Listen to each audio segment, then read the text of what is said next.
Hi guys, ito na mukhang may nanalo na sa kanyang mission. Welcome back again sa channel ko. Shout out po sa inyong lahat.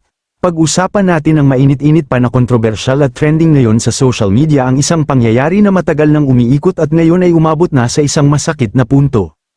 Ito na nga, nagdiwang na si Madam Basher, matapos ang mahigit isang taon ng tuloy-tuloy at araw-araw na walang kasawa na pambabatikos, pangbabash, at pambabalahura, hanggang umabot pa sa punto na nagbigay pa siya ng codenames nito na Clemmy kay Ma'am Violeta. Masasabi nating naabot na niya ang matagal niyang hinahangad na goal. Sa wakas, umalis na si Ma'am Violeta sa community ni Medeth.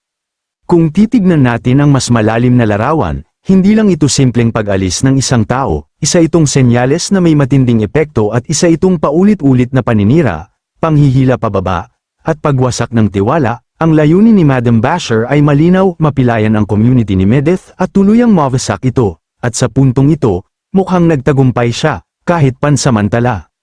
Hindi lang si Ma'am Violeta ang naapektuhan, may mga sponsors pang sumama sa kanyang pag-alis. Mga taong dati ay tumulong, naniwala, nagmahal, at sumuporta kay Medeth, hindi lang sa salita kundi sa gawa. Dalawa sa kanila ang itinuturing na major sponsor, kasama ni Medeth sa pagbuo at pagtatag ng community, isa sa mga haligi at pundasyon ng grupo, malaking tulong at naiambag para sa pagpapatuloy ng mga proyekto at pangarap na makapagtapos si Medeth sa kanyang pag-aaral. Kasama sa mithiing maabot niya ang magandang kinabukasan. Ang tanong ko kay Madam Basher, masaya ka na ba?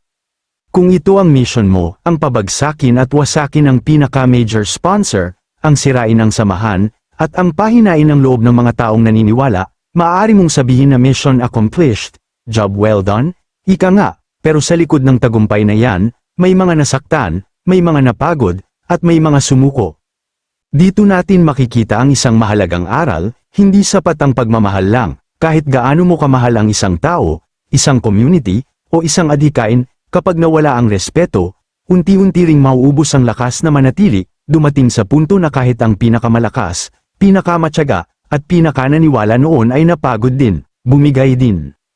Masakit ito para sa community ni Medeth, hindi may kakaila, pero sana, sa kabila ng lahat ng ito, magsilbi rin itong paalala sa lahat, ang mga salita ay may bigat, ang paulit-ulit na paninira ay may epekto, at ang respeto ay pundasyon ng anumang relasyon, online man o personal. Sa huli, tanong na lang ang may iwan.